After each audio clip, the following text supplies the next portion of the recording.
Alright, I got a very special recipe for you tonight. It is the night before Thanksgiving, and my contribution is going to be this recipe made from all organic ingredients. And I have to warn you though, you paleo folks, it does have dairy in it. It's a primal recipe because it has dairy, and primal is about having some dairy in it. So for that matter, if you're a paleo follower but you dabble in dairy, this will be fine. There's not a ton of dairy in it. But with that, let's get started and let's start working on this Thanksgiving recipe.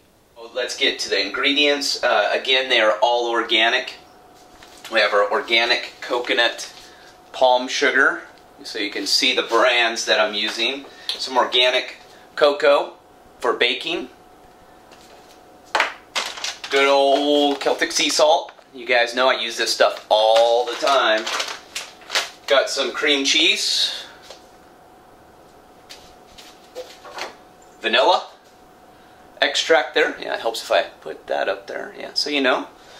And some organic coconut milk in the can. Full fat. Make sure it's full fat. And organic pasture-raised free-range eggs, organic of course. And my specialty, I almost forgot, chocolate chips from cacao. Cacao is a less refined version of cocoa, of the chocolate or cocoa bean. This is almond butter. Look for my recipe. I make it here with the Vitamix. This is my magic utility instrument in the kitchen. I use this for almost everything.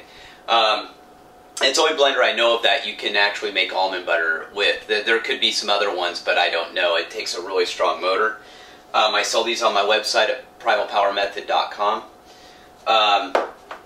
And these are the ingredients we're going to use, and you're going, well, what in the heck are we going to make? Well, guess what? We're going to make some cheesecake brownies. Oh boy, that sounds good.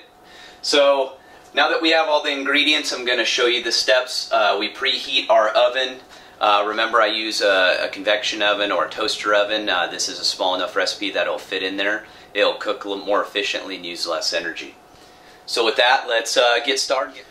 Alright, let's get started here. We're going to start with the brownie mix first. It's a two-stage recipe.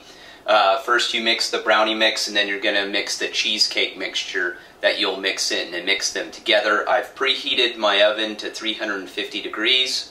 The ingredient list for the brownie mix is 1 cup almond butter, 2 eggs, 1/3 cup of cocoa powder, half cup of coconut milk, a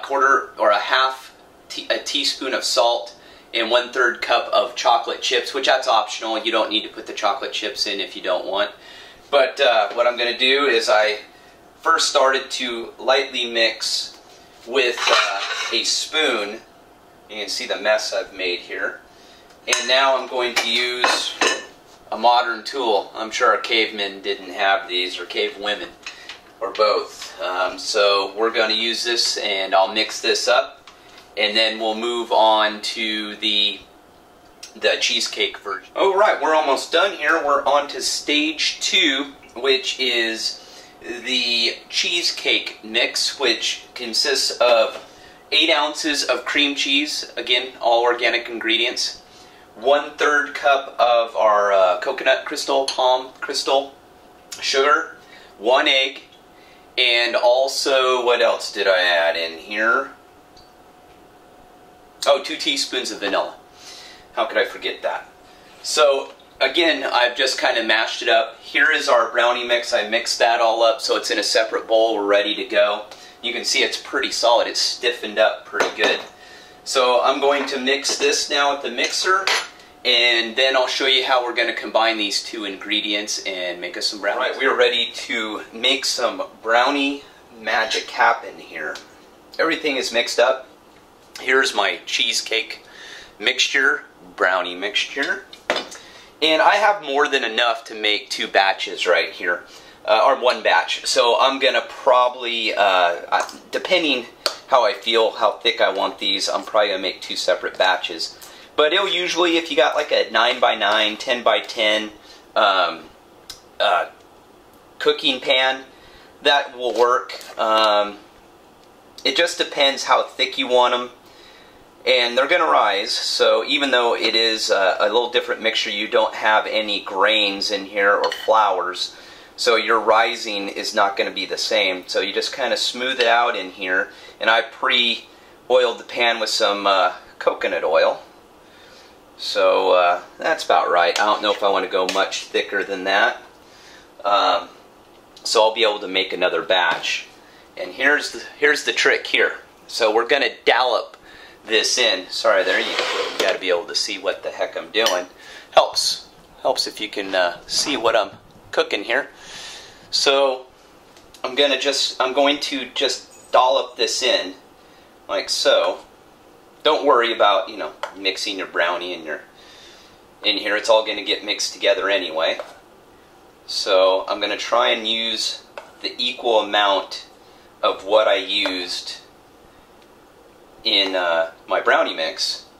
But I did measure in this one, so you guys should be very proud of me. I did some measuring.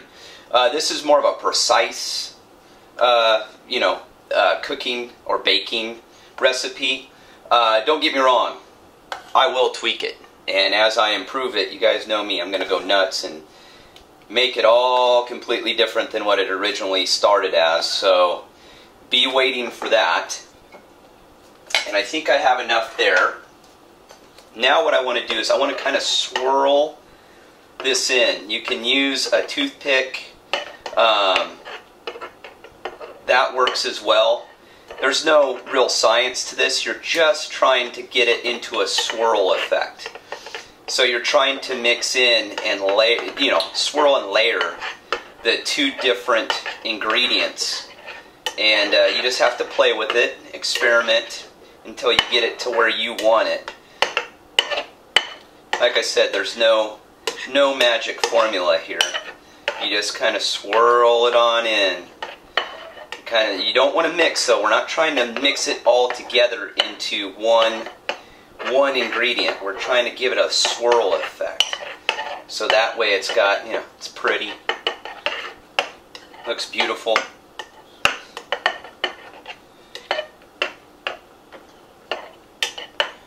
Alright. I think that's decent.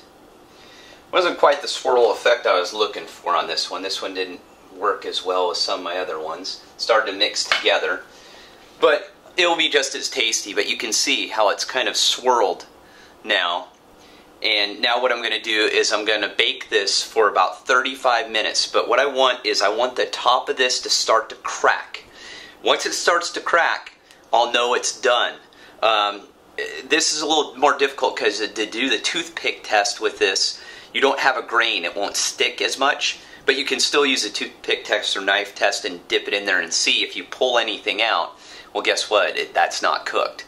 So you put it in there for a little longer. But right around 35 minutes at 350 degrees. And that is it. I'll bring out the results here shortly. Well, here we go. This recipe is done. It looks fantastic. I had enough, like I said, to create two, so I used another ceramic dish to cook it in. I don't have any steel pans. Rachel Ray, I am not. But Rachel Ray, call me. Put me on the show. But it came out good. This one's a little different. A little variability. It didn't swirl so good, but I sprinkled a little organic cane sugar on there to make it extra sweet. But you can see this one did come out a little more swirly and a little more beautiful. Rachel Ray would approve on that one. I don't know if she'll approve of the first one. But these are meant to be eaten like a cheesecake. So you put them in the refrigerator and they'll condense down. And like I said, there's no grains in there. So there's no gluten. You're not going to have any issues. So you're not going to have the pockets of air and the fluffiness. It's going to be more of a dense recipe. So I hope you enjoy it. And I hope this was an easy recipe for you to make. And make sure to go to primalpowermethod.com where I have all kinds of videos, recipes, blogs, interviews, you name it. A ton of free information for you. So go there and go get it.